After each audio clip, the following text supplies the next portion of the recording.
పేరిట మీ అందరికీ షలోం. ప్రియులారా, అద్దములో మీ ముఖాన్ని మీరు చూసుకున్న తర్వాత పక్కకు వెళ్ళగానే మీరు ఎలా ఉన్నారో మర్చిపోతే అదెంత ప్రమాదమో తెలుసా? చాలామంది అద్దం ముందు గంటలు గడుపుతారు, కానీ దేవుని వాక్యమని ఆత్మీయ అద్దం ముందు నిలబడటానికి భయపడతారు. ఒకవేళ మీరు వాక్యము వింటూ కూడా మీ జీవితంలో మార్పును చూడలేకుంటే దానికి కారణము మీ వెనికిడి లోపము కాదు, మీ మతి మరుపు. ఈరోజు మీ జీవితాన్ని మార్చే ఒక రహస్యము నేను చెప్పబోతున్నాను. కాబట్టి చివరి వరకు ఈ వీడియోను తప్పక చూడండి. మహా పరిశుద్ధుడా, జీవము గల దేవా, ఈ క్షణము నీ మాట వింటున్న ప్రతి బిడ్డ హృదయాన్ని నీవు తాకుమని వేడుకుంటున్నాను. అయ్యా, మా కనులను తెరవండి, మా అంతరంగాన్ని సరిచేయండి, నీ సన్నిధి మాతో ఉండనివ్వండి. అయ్యా, వాక్యాన్ని విత్తుచున్న నీ బిడ్డనైన నన్ను నీ సిలువ చాటున మరుగుపరుచుకొని వినగలిగే చెవులను, గ్రహించగలిగే మనసును ప్రతి బిడ్డకు దయచేయమని యేసు అతి పరిశుద్ధ నామమున అడిగి పొందుకొని ఉన్నాము తండ్రి, ఆమెన్. ప్రియ సహోదరి సహోదరులారా, ఈరోజు ఈ వాక్యము వినుచున్న మీ అందరికీ మన ప్రభువును ప్రియ రక్షకుడైన యేసు క్రీస్తు జీవము కలిగిన నామమున ఈ నూతన దినపు శుభములను, వందనములను తెలియజేయుచున్నాను. ప్రియులారా, ఈ దినము వాక్య భాగమును మనము గమనించినట్లయితే, వాడు తన్ను చూచుకొని అవతలికి పోయి తానెట్టివాడో వెంటనే మర్చిపోవును గదా. యాకోబు పత్రిక 1వ అధ్యాయము 24వ వచనం. ప్రియులారా, ఈరోజు మనము ఒక నిశ్చితమైన సత్యాన్ని మాట్లాడుకుందాం. మనలో చాలామంది ప్రతిరోజు అద్దము చూసుకుంటూ ఉంటాము కదా. ఎందుకు? మన ముఖము మీద ఏదైనా నలుపు ఉందేమో, తల సరిగ్గా ఉందో లేదో సరిచేసుకోవడానికి. కానీ మన ఆత్మకు కూడా ఒక అద్దము ఉందని మీకు తెలుసా? అదే దేవుని వాక్యము. ఈరోజు మనము చదువుకున్న యాకోబు పత్రిక 1వ అధ్యాయము 24వ వచనము ఒక భయంకరమైన ఆత్మీయ వ్యాధి గురించి హెచ్చరిస్తుంది. అదే ఆత్మీయ మతిమరుపు. మనము దేవుని మందిరములో ఉన్నప్పుడు లేదా వాక్యము వింటున్నప్పుడు, నేను మారాలి, నాలో కోపము పోవాలి, ఈ లోకము నా నుండి పోవాలి అని నిర్ణయించుకుంటాము. కానీ ఫోన్ పక్కనే పెట్టగానే లేదా చర్చి గేటు దాటగానే మనము విన్నదంతా మర్చిపోయి మళ్ళీ పాత మనిషిలా మారిపోతాం. మీరెప్పుడైనా ఆలోచించారా? దేవుని మాట విన్న తర్వాత కూడా మన జీవితాలు ఎందుకు మారడం లేదు? ఎందుకంటే మనము అద్దము చూసుకుంటున్నాము, కానీ అందులో కనిపించే లోపాన్ని సరిచేసుకోకుండానే అవతలికి వెళ్ళిపోతున్నాం. ఒక వ్యక్తి ఎడారిలో ప్రయాణిస్తూ చాలా దాహముతో ఉన్నాడు. అకస్మాత్తుగా అతనికి ఒక అద్దము దొరికింది. ఆ అద్దములో చూసుకుంటే అతని ముఖమంతా దుమ్ముతో, పెదవులు ఎండిపోయి భయంకరంగా ఉన్నాయి. అతని అద్దములో తన పరిస్థితిని చూసి, అయ్యో, నేను చనిపోయేలా ఉన్నాను, వెంటనే నీళ్లు వెతకాలి అని అనుకున్నాడు. కాని ఆ అద్దము పక్కన పెట్టగానే తన ముఖము ఎంత దారుణముగా ఉందో మర్చిపోయాడు. నేను బానే ఉన్నాను కదా అని భ్రమపడి నీళ్ల కోసము వెతకడము మానేసి అక్కడే పడుకున్నాడు. ఫలితము అతను దాహముతో చనిపోయాడు. మన పరిస్థితి కూడా ఇంతే.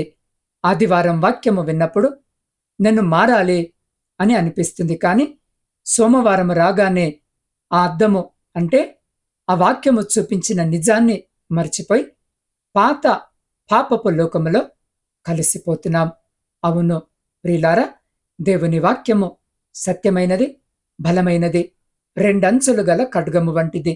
వాక్యము సెలవిస్తుంది అంటే అది చాలా చక్కగా, పక్కాగా ఉంటుంది. ఈ రోజున లేఖన భాగములో కూడా వ్రాయబడి ఉంది.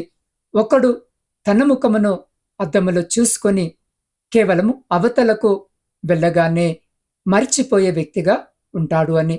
1 గంట సేపు అద్దము ముందు నిలుచొని సిద్ధపడినా కూడా 1 సెకను అద్దం ముందు నుండి వెళ్ళిపోగానే మన ముఖము ఎలా ఉందో తెలియదు. మన ముఖము మనకు గుర్తుండదు.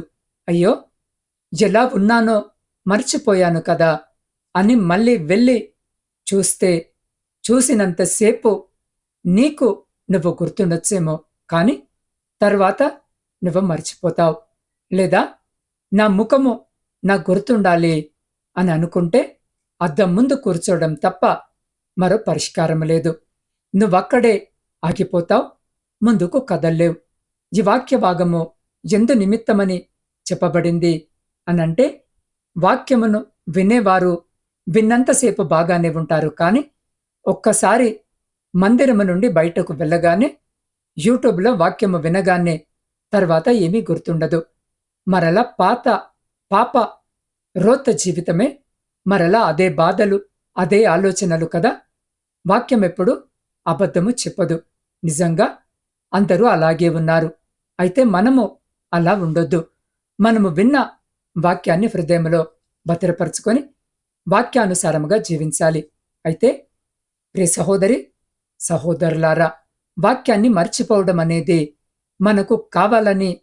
మనము కావాలని చేసేది కాదు. లేఖనాల్లో వ్రాయబడి ఉంది, అపవాది ఆ వాక్యము మనలో నిలవకుండా ఎత్తుకొని పోతాడు అని. ఆ వాక్యము విని దానిని మనలో మనము భద్రపరుచుకుంటే మరి మనము మారుతాము కదా, మన జీవితము మారుతుంది కదా, మనలో ధైర్యము నింపబడుతుంది కదా, మన కుటుంబము కట్టబడుతుంది కదా, మనము ఆత్మీయముగా ఎదిగి ఈ లోకాన్ని అసహించుకొని వాక్యాన్ని ప్రేమించి నిత్య జీవానికి వెళతాము కదా. ఇలా జీవించడము అపవాదికి ఏమాత్రము ఇష్టము ఉండదు.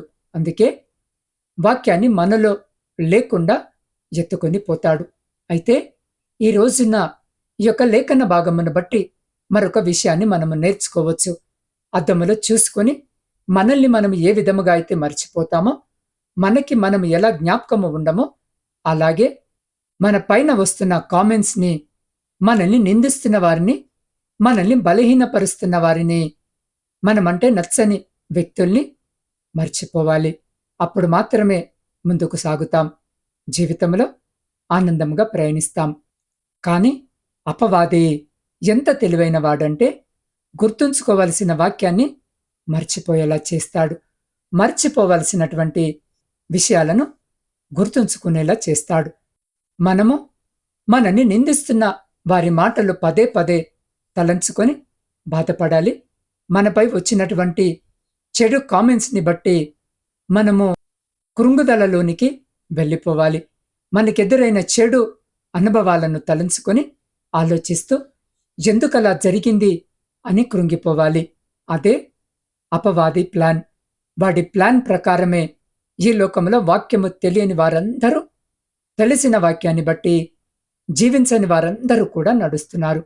అందుకే కదా వైఫల్యాలు వస్తే చనిపోవడము, ఓటమి వస్తే కృంగిపోవడము, చిన్న గొడవైతే ఆత్మహత్యలు చేసుకోవడం, అడ్డంకులు, తృణీకరణలు, బలహీనతలు చూసి భయపడిపోవడం, ఇంత బలహీనంగా మనుషులు తయారయ్యారు అంటే వారిలో వాక్యము నిలిచి ఉండకపోవడమే ప్రధాన కారణం. ప్రభునందు ప్రియ సహోదరి సహోదరులారా, బహుశా ఈ రోజున ఈ వాక్యము వింటున్న నీవు కూడా ఇలాంటి స్థితిలోనే ఉన్నావేమో. గుర్తుంచుకోవలసిన వాక్యాన్ని గుర్తుంచుకోకుండా మర్చిపోతున్నావేమో. మర్చిపోవలసినటువంటి ఈ లోక సంబంధమైన వ్యర్థమైన మాటలను తలంచుకొని బాధపడుతూ ఆగిపోతున్నావేమో. అందువలననే నీలో కలవరము, అందువలనే నీలో భయము, అందువలన నీలో సందేహము, సంశయము. వాక్యము హృదయములో ఉన్నవారు కలవరపడరు. దేవుని వాక్యాన్ని బట్టి జీవించేవారు దూషణ మాటలకు, వంచించే మాటలకు, ఎదురొచ్చే సమస్యలకు భయపడి ఆగిపోరు. పోరాడుతారు, విజయము సాధిస్తారు. ఈ రోజున జీవాక్యము వింటున్న నీవు కూడా అలానే ఉండాలి. నీకెదురవుతున్న అవమానాలను, అవహేళనను, ప్రతికూలతలను, నిందలను మరిచిపోయి దేవుని వాక్యాన్ని చేతపట్టుకొని ముందుకు సాగాలి. అపవాది నిన్ను ఆపాలి అనుకుంటున్నాడు. వాడు నిన్ను బలహీనపరచాలని ప్రయాసపడుతున్నాడు. వాడి ప్రణాళికలో ఉచ్చులో నువ్వు చిక్కుకోకుండా గమ్యము వైపుకు పరిగెత్తాలి. వెనుకున్న వాటిని మరిచి ముందుకు సాగాలి అని వాక్యము సెలవిస్తుంది కదా. అదే విధముగా గడిచిన కాలములో తప్పులు, తృణీకరణలు అన్నీ మరిచి దేవునిపైన ఆధారపడి జీవించు. నీవు అనుకునే స్థానములో నిన్ను దేవుడు నిలబెడతాడు. ప్రియ సహోదరి, సహోదరుడా, దేవుని వాక్యము మనల్ని విమర్శించడానికి కాదు, మిమ్మల్ని విముక్తుల్ని చేయడానికి ఇవ్వబడింది. అద్దము మనకు శత్రువు కాదు. అది మన ముఖము మీద ఉన్న మురికిని చూపిస్తే మనము అద్దం మీద కోప్పడ్డము లేదు కదా. అలాగే వాక్యము మన పాపాన్ని చూపించినప్పుడు దేవుని మీద కోప్పడకండి. యాకోబు భక్తుడు సెలవిస్తున్నాడు, వినడము ఒక ఆరంభము మాత్రమే, కాని చేయడం అనేది గమ్యము. మీరు రోజుకు 10 గంటలు పరిశుద్ధ లేఖన భాగము చదివినా అందులో ఒక మాటను కూడా మీ జీవితంలో అమలు చేయకపోతే ఆ చదువంతా వ్యర్థమే. అద్దము చూసుకొని వెళ్ళిపోయే వ్యక్తి తన ముఖము మీద ఉన్న మురికిని తనతో పాటే మోసుకెళ్తాడు. అలాగే వాక్యము విని వదిలేసే వ్యక్తి తన శాపాన్ని, తన బలహీనతను తనతో పాటే ఉంచుకుంటాడు. నిర్ణయము మీదే. మీరు వినేవారిగా ఉండి మిమ్మల్ని మీరు మోసము చేసుకుంటారా, లేక చేసేవారిగా ఉండి దేవుని దీవెనలు పొందుకుంటారా? నిర్ణయము మీదే. కాబట్టి ఇప్పుడు మీరున్న చోటే 1 నిమిషము కళ్ళు మూసుకోండి. మిమ్మల్ని మీరు పరీక్షించుకోండి. గడిచిన కాలమంతా మీరెన్నో వాక్యాలు విన్నారు, ఎన్నో కథనాలను చదివారు. కానీ వాటిలో ఎన్ని మీ ప్రవర్తనను మార్చాయి, ఎన్ని మీ మాటను మార్చాయి? దేవుని వాక్యమనే అద్దము మీ హృదయంలో ఉన్న ద్వేషాన్ని, అసూయను, అపవిత్రతను చూపిస్తున్నప్పుడు మీరు దాన్ని నిర్లక్ష్యము చేస్తున్నారా? అయితే ప్రభువా, నేనిప్పటి వరకు వినేవాడిగానే ఉన్నాను, కాని చేసేవాడిగా లేను. నన్ను క్షమించు ప్రభో. నేను అద్దము చూసుకొని మర్చిపోయే మనిషిలా ఉండకూడదు అనుకుంటున్నాను. నా హృదయంలో నీ వాక్యాన్ని నాటుకొనివ్వు అని ఎవరైతే అనుకుంటున్నారో వారు మీరున్న చోటే ఇంకొన్ని నిమిషాలు నాతో పాటు ఈ ప్రార్థనలో ఏకీభవించండి. మీ జీవితాన్ని మార్చుకోవడానికి ఇదే సమయం. దేవుడు మీకు మరొక అవకాశాన్ని ఇస్తున్నాడు. కాబట్టి కళ్ళు మూసుకొని నాతో పాటు ప్రార్థనలో ఏకీభవించండి. మహా పరిశుద్ధుడా, ప్రేమామయుడవైన మా ప్రియ పరలోకపు పరమ తండ్రి, మీ జీవము కలిగిన ఉన్నతమైన నామమును బట్టి స్తుతులు, స్తోత్రాలు, వందనాలను చెల్లించుకుంటున్నాం. దేవా, ఈ వాక్యము వింటున్న ప్రతి బిడ్డ కోసము నేను ప్రార్థిస్తున్నాను. అయ్యా, వాక్యమనే అద్దము మా ముందు ఉంచినందుకు వందనాలు. మా అంతరంగంలో ఉన్న అసలైన రూపాన్ని మాకు చూపించినందుకు వందనాలు. ప్రభువా, మేము వాక్యము విన్నప్పుడు కలిగే ఆ ఆత్మీయ ప్రేరణ కేవలము కొద్ది నిమిషాలకే పరిమితము కాకుండా మా జీవితాంతము ఉండేలా సహాయం చేయండి. మరుపు అనే అంధకారము నుండి మాకు విడుదల దయచేయండి. మేము విన్న మాట మా హృదయమనే మంచి నేలలో పడి నూరంతలుగా ఫలింపజేయండి. నేనెట్టు వాడినో వెంటనే మరిచిపోయాను అనే బిడ్డ కూడా అనకూడదు. ప్రతి ఒక్కరూ నీ వాక్యములో తమను తాము సరిచేసుకుని నీ పోలికలోకి మలచబడాలని వేడుకుంటున్నాను. అయ్యా, ఈ వీడియో చూస్తున్న ప్రతి బిడ్డ కుటుంబంలో నీ వాక్యపు వెలుగును నింపండి. వారి బలహీనతలను పోగొట్టి బలవంతులుగా తీర్చిదిద్దండి. అయ్యా, ఈ దినము జన్మదిన, వివాహ వార్షికోత్సవాలు జరుపుకుంటున్న ప్రతి బిడ్డను జ్ఞాపకము చేసుకుని వినూతన దయాకిరీటం చేత ఆశీర్వదించండి. ఇతరత్ర శుభకార్యాలు జరిగించుకుంటున్న బిడ్డలతో కూడా ఉండి సంతోషకరమైన కుటుంబ జీవితమును దయచేయమని వేడుకుంటున్నాం. దేవా, ప్రాముఖ్యముగా కుటుంబ పోషణకై కుటుంబాలను వదిలి పరాయి దేశంలో కష్టపడి పని చేసుకుంటున్న ప్రతి బిడ్డని జ్ఞాపకము చేసుకుని వారి చేతుల కష్టారితమును రెండంతలుగా ఆశీర్వదించండి. అనేక మంది బిడ్డలు వారున్న చోట స్వేచ్ఛగా పని చేసుకుంటూ కావలసిన అకామాలు లేక వేదనతో, కన్నీటితో మీ వైపు మీ సహాయం కొరకు చూస్తూ ఉండగా అక్కడున్న అధికారులతో మీరు మాట్లాడి ప్రతి బిడ్డకు కావలసిన అకామాను అనుగ్రహించమని వేడుకుంటున్నాం. ఆ చోట బిడ్డలు ఒంటరిగా ఉంటుండగా చెడు వ్యసనాల వైపు వారు అడుగులు వేయకుండా వారి అడుగులను స్థిరపరిచి వారిని వారి కుటుంబాలను మీ కృపలో భద్రపరచమని వేడుకుంటున్నాం. దేవ, ప్రపంచంలో శాంతిని సమాధానాన్ని కలిగించి విడిపోయిన ప్రతి కుటుంబాన్ని తిరిగి కట్టుమని వేడుకుంటున్నాం. దేవ, ప్రాముఖ్యంగా ఈ సమయంలో నా ఆత్మీయ కుటుంబంలోని ప్రతి సభ్యుని మీ పాద సన్నిధికి తీసుకొని వస్తుండగా ప్రతి బిడ్డను పేరు పేరున దీవించండి, ఆశీర్వదించండి.